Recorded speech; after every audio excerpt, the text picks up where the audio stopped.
Go ahead, guys. Go ahead, True. So I guess the question I'd ask is, Freddie, with you being a 6'2" welterweight, how on God's green earth do you get to 147? You know, what's in the meal plan? What's in the I guess what do you eat to actually get down to that weight? It's weird. I'm weird. Is the funny thing is, like with that before, because with this camp I had perfecting athletes with me. Oh, they're great. They're great. Yeah, they're perfect. And before this, I had my father was training me and stuff like that. Well, he's still training. Don't get me wrong. I say with the meal preps. I mean, really, you can even ask my father. I literally only cut weight like 3 weeks before. For some reason, it's easy for me to lose weight. But now, like, we're perfecting athletes. I've had, like, the best thing that they given me was, like, some shrimp. You know, that was so good. Like, shrimp with some rice and some Brussels sprouts and stuff like that.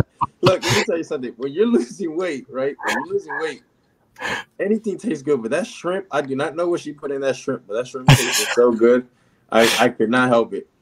But, there was, like, turkey patties and stuff. And, like, for breakfast, so I still have, like, eggs and pancakes and stuff like that. So, I mean, I was eating 3 times a day. I was drinking more than 2 gallons of water a day and stuff like that. I was having some fruit and stuff. So it was nice, Now, me making the weight, that's a question of God. Me being sometimes I feel like, man, 6'2". I'd be like, I don't even know how I do it sometimes, because I'd be looking at some of these smaller dudes that are 5'7", 5'8", or even 5'10", that be struggling making 147. So, me being able to make 147 is, I think, a mystery for everybody still as well. It's like Paul Williams, right? Remember Paul Williams was like 6'2", 6'1", something like that. He's making welterweight, and it's like, good Lord, how is he fitting that frame at welterweight? Yeah. But I guess it's quite the advantage. It's quite the advantage if you can do it, right? No, yeah, of course. I mean, who wouldn't love to have a reach and not let the guy touch you? You know what I mean? Keep him on the outside the whole time. Now, if you want to give the people a show, go ahead and bang. But to all their own, because that's not me. Is that what you'd rather do? Stay on the outside than bang? I would. I'm a boxer. Now, we train if there's a situation that we had that fighter that we had to fight in the inside, then we'll do that as well. But yet again, I love to fight on the outside. That's more of my style. Now, like I said, we train for everything. Pressure, fighting the inside, outside, or even lateral movements. Okay. Yeah. I wanted to ask you this. You're 2 years in. Everything's going great with you. 11-0, 11 KOs. Who the hell doesn't like 100% KO percentage? Mm-hmm. But are you getting the fight dates that you'd like to get right now in your career? Historically, we see guys 2-3 years in fighting every month, every other month at worst. Now we're seeing guys that fight a little less seldom. Would you rather fight more, or are you okay with the track that you're currently on as far as activity? I would love to fight more, because I'm a fighter who would love to fight. I have an obsession with this sport. If I'm not fighting somebody, I'm fighting the air. I don't know. But I would love to fight more. I know we got some plans with Samson. We have some scheduled dates again. For the rest of this year. It's still not confirmed, but as it looks of it, this year will be, we'll have some good few more fights in. But I would love to keep fighting more. If they keep making me fight every month, I'll do it every month. Shoot, I'll even do it the week after if I could. I also wanted to ask you this, since you're a welterweight and you're coming up, and you sort of looked at the welterweight landscape, I'm sure, as you've grown up watching boxing. One of the knocks I have on it is, just recently we had 7 of the top 10 were undefeated. Just looking at that, does that bother you at all? Are you a fighter that, the O matters a lot to you? Or are you just somebody who just likes to see the fights and would rather be in fights and not be marinated and just get in fights? I can say once, I guess, before I did care about so much about the O, Who wouldn't? You know, anybody wants to stay undefeated, and as well, I do want to stay undefeated, and you know, I hope it does happen. I believe in myself, and I think it will happen. Now, but I also want to make fights happen. Champions fight versus champions, right? Just like in the back in the days, the best fight the best. And you know, I don't want to take that long process. And you know, fighters, you could say nowadays, ducking each other on fights taking forever. But shoot, I wouldn't care. I would just want to keep fighting. Whoever's on top, whoever's the best, I just want to get in the ring with them and give the crowd a good show, and you know, show everybody else that I can hang in there, man. Do you think you'll get to a title shot before you have to move up? I think so. Well, so with the plans that we have when we sat down with my promoter Samson, there is a big we're looking at a big option for that. I do plan to be to be undisputed at 147 before I go up to 54, because obviously that will happen because I am still growing, and I'm human at the end of the day. I need to eat. Who doesn't love food, you know? Yeah. So yeah, eventually I will go up in weight. Who knows? I might even be a super heavyweight. I don't know, you know. Well, we don't want to create new weight classes now. No, don't do that. Don't give Sullivan any ideas. I'm looking forward to that. Talk to us about, like, how is it? First of all, how did you link up with Samson? Right, he's such a big fan of the show, by the way. Shout out to Samson. Yeah, Samson like, and how is it working with him? How is that like being in the table with him? Like, does he pull out like a I don't know, like a Sharpie and something, start drawing on it? That's what we're gonna do. Like, how does it work? We just sit down, man. We have a good talk, man. That's as simple as that, really. No, Samson's good. Salas, Salas is actually the guy I give all the credit to, because it was for him that he reached out to Samson and said, "Hey, you got to get this kid, man. He's doing something here." And you know, I always be going to Salas gym in Vegas to be sparring over there, and I do very well with all his fighters down there. And he always loves to work and always calling me back. But it was him, for his reason why, that the reason why Samson reached out to my coaches and then to my manager. So really, I give a real big thanks and shout out to Salas for that. Because if it really wasn't for him doing that for me, I probably would have never even fought on that card, you know. Okay. So that was a big deal right there. Okay. Yeah. Tremendous big deal.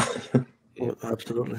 Freddie, I saw on your Instagram that you were out in Philly in June sparring with Jaron Ennis. Yeah, man, that was a great experience. Yeah, what was that like? Because you know, I've been up to Philly before. I've seen him spar, but being in the ring with him, how was it with Boots?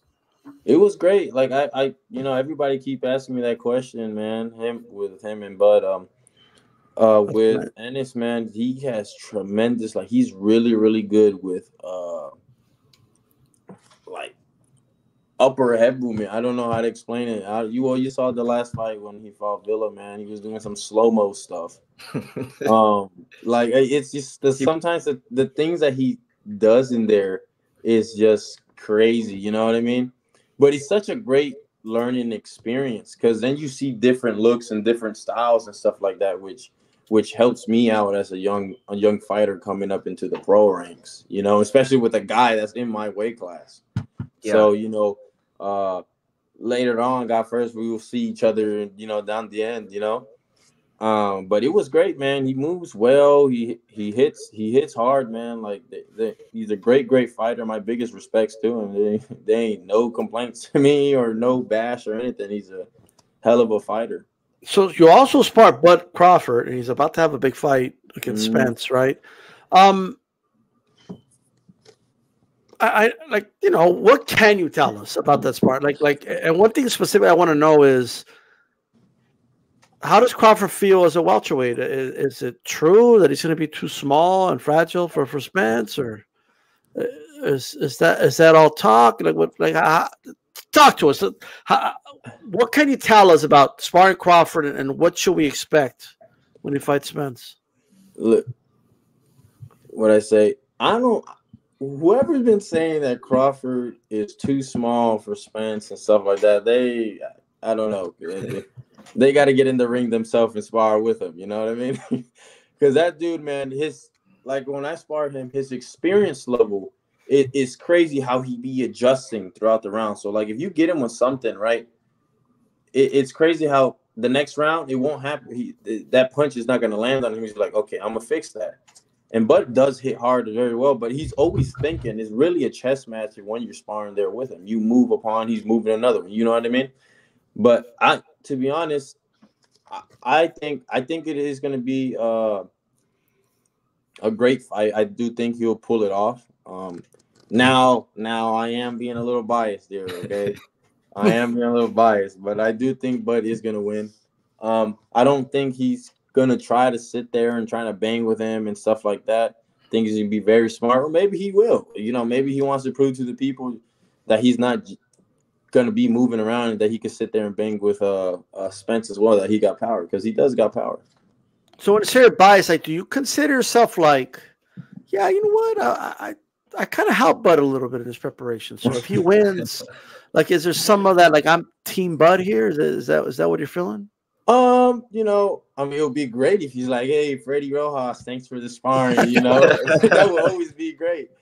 But no, I mean, he's just a great fighter. I mean, there's nothing I could take away from him. You know, he's worked so hard to get to that position that he is. So, I mean, you can't take that away from him. But he's just great, man. Just, like I said, again, I'm biased, but hey. So Boots, Bud, who else, at least recently, like this year, like names that we know, like who else have you sparred? Shoot, man, you know, I'm a boxer, man. I get hit, you know, so there's some things that you forget it. No, you know, we always have a good time. Is that Bud? It made you forget some stuff? Maybe Bud and Ennis, I don't know. Yeah. Shoot, man. What's that one Dominican dude's name? Carlos Adames. Then yeah, okay. The other Dominican dude, what's Abuelo? Alberto Puello. Yeah, I sparred with them recently this year as well. They actually helped me for my preparation for the last fight I had in February. There's a bunch of guys, a whole bunch of guys at top rank. Yeah, I don't know, man. That's at the top of my head. That's I could think of the real good work. I mean, those are some good names already. I mean, there you go. Yeah, and then every once in a while, I spar with Marquise Taylor too. Great fighter, man. Very, very great fighter. Ever since he's the one here in Houston that gives me great work all the time. So he never got a real awkward style, Marquise Taylor. Yeah, but it's you know, that's what I thought. Yeah, he does have an awkward style, but yet again, to him, it's not awkward, right? Remember, just how he fights. Yeah, it's just how he fights. But you know, him being tall and him putting that pressure and him coming in, he does it so well, and that's what helped him out with when he fought this one, the Cuban dude, Elvis Gomez. And he did it perfect. You know, perfect. I thought he was gonna go in there and box, but he smothered him. He got him frustrated and stuff, and he even dropped him in the second round. So it's you know, Marquise Taylor is a great fighter. But when you sparred Bud, was there any, like, did he give you any pointers afterwards, like verbally, or is it just one of those like, we sparred, we're good, and no? He gives me a lot of he gave me a lot of pointers. He says one thing he told me, when nobody believes in you, in you, just believe in yourself, because that's all you need, you know. Or if people especially try to change up your team or tell you to take this direction instead of that direction, no, just stick with the people who's always been with you. And then stuff with in sparring, he's like, keep using the jab, man, and you keep using your height. You're awkward, man, but you're good, and stuff like that. And stuff coming like that from the top dog in my weight class, it means a lot, because then it shows me that I do belong in the sport, and I do belong in the pro ranks, because my whole life in the amateurs, everybody's always said I would never even make it, even the heck, you know. So, you know, I'm glad that I could prove some people wrong, and hopefully I can keep doing that and show people that I do belong here in the pros. You know, I've trained so hard for this, and unfortunately my Olympic dream didn't happen. So I'm here in the pros now, but it's going well. So there's no complaints from me. So look, I know you have like Samson, you work with him, and I'm sure he's probably told you, just tell people my team will take care of it. But I need to ask, you want to call anybody out? Anybody you're looking at say, I want to fight that dude? Is there anybody like you're saying, hey, I want that smoke? Shoot, I know Blair. I know Blair's in my weight class. Let's go. I've known Blair for a while in Vegas, but I would love to fight Blair. Okay. I'd love to fight Blair. He's one of the dudes I've been looking for a while. So if that fight can happen, shoot, I'll take that fight in a heartbeat. What you and I understand Samson. I've heard interviews of his where he said like we stay on PBC. That's he's loyal to PBC, but we don't go to the zone. But I want to ask you like would you be willing to go to PBC? I'm sorry to the zone to make that fight since he's with Golden Boy. Would that be something you'd be willing to do? Of course, that'd be something I'm willing to do. I mean, I'm a fighter. I'll fight anybody, anywhere. Now that's a direction now with my team. If we all decide together as a team that's something that we should do, that we should do. If he believes that's something we shouldn't do, then we shouldn't do. But in my case, I would because like I said, I'm a fighter and I'll fight anybody, anywhere. And it's just like I said in my post interview, I'm like a rooster. They just throw me in and I fight. So that it's all I know. Now Blair, he's good at promos. He does a woo like Ric Flair, and he said, like, "Will you be willing to go promo with him, or are you going to just stay away from that stuff if that fight were to happen?" I don't know. I'm a calm kid. You're not gonna work the mic. You're not gonna. I don't know, man. It depends what he'll say. If he says some stuff, because we sparred a bunch of times back in the day and stuff like that. So if he say some crazy stuff, maybe Did he say anything crazy in sparring? Blair's a character, man. He's a fun dude. He's very loud and he'll say stuff. He's never said anything crazy to me or anything like that, but I don't know if that fight did happen later on and he said something, I don't know. I'll probably bring up something digging up from the past or something. Like you're gonna turn into The Rock or something, Yeah, smell with Freddie Rojas is cooking. You know what I mean? Yeah.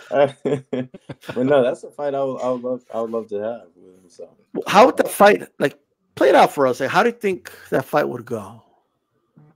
Me fighting Blair? Yeah. Well, after his last previous fights, I think I'll do very, very well. To be honest, I think I'll just box him off. I mean, that's all enough said. I think. All right, that's fair enough. You guys got anything else? Yeah, I got a question. Yeah. So like Freddie, I'm from the South Florida area, like Miami area, and I know you sparred with Abel Gonzalez, really good prospect. Abel's my brother. Me and Abel actually trained together since babies, man. We were on the same team and everything. Yeah, well, what's I guess what's your relationship like with Abel? Because Abel's a pretty good prospect that a lot of people don't know about. He's kind of like maybe you in a sense, right? Where right now the world doesn't know about Abel, but they're gonna probably find out soon. But what could you say about sparring with him? Abel's look, let me tell you something about Abel Gonzalez. When we were younger, right? He swears he didn't, but he did. At that time, I don't know what I was. I was like a little toothpick. I was like 101 or something. I think at that time he was 168. I don't know. He threw a body shot. Let me tell you something. He threw a body shot, and I flew across the parking lot. Let's just get it that way. The dude got power. Abel's such a great boxer, man. He's more than a friend. He's family to me. He's very technical. He hits very hard, and he's definitely gonna be one of the top dogs on the top. And I'm not saying that because I'm biased or anything, but as a fighter and respects, he really is really dedicated to the sport, and he'll do what he had to do to get the job done in the ring. I know he won the national Golden Gloves at light heavyweight, so yeah, pretty accomplished. Yeah, when I'm telling you, he was a great. Well, not was is he's a very great fighter in the amateurs and now definitely as a pro. And I know he's fighting, I believe, August 12th. On the DAZN, I think. Yep. Yeah. Yep. So this is a great opportunity for him as well. So, you know, I know he's gonna smash it. I know he's gonna kill it over there. So I'm excited to watch. Absolutely, absolutely. Hey, Fredo, we want to have you back on in the future, man. It was great to have you on, by the way. And once again, congratulations on getting that fight on TV. It was a twist of fate, and now Donaire will be fighting on the undercard of the pay-per-view, so we're going to see him anyway. So it all worked out for everybody. With that said, tell everybody where they can find you on social. I just found out you had a Twitter handle today. Like, you know what I mean? Yeah. Yeah. So on Twitter, it's McFly the Boxer. Facebook and Instagram is Freudis Rojas Jr. for the junior.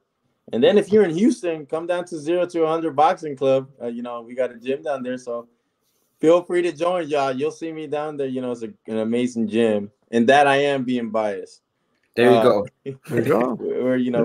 We're a great gym, and everybody's family down there. And I know they're watching, and I say hi to all you guys down there at the gym. I think you're the first boxer I've had on that plug this gym, you know, I just got to do it more often, man. Like plug in your gym. Yeah, you know, you got to do what you got to do, right, for business. So, but no, it's a great gym. All the kids there are funny. They make me laugh. So it's great seeing them, especially being gone for 3 months from home for training camp. So it was good seeing them again. Absolutely. Hey, you have a good one, brother. Thanks for coming on. Thank you. You guys too. Thank you guys for the opportunity of having me on again. Thank you, Freddie. All right. Thank you. God bless, guys. God bless. There we go, everybody. Freudis Rojas. Great to have him on. I thought he looked good on the Showtime card, and we'll see what's next for him. I actually like that Blair Cobbs fight, actually. It's a matchup I never pondered. Blair Cobbs versus Freudis Rojas. Two completely different people. I didn't even think about that one. Like, I was just like, let me just ask him. You know what I mean? Like, the promo for that fight would be excellent. Oh, yeah. 100%. I mean, if there was anybody that could get a rise out of Freddie, it'd probably have to be Blair, right? In the welterweight division? Blair or Adrian Broner, right? One of those two. Yeah. 100%.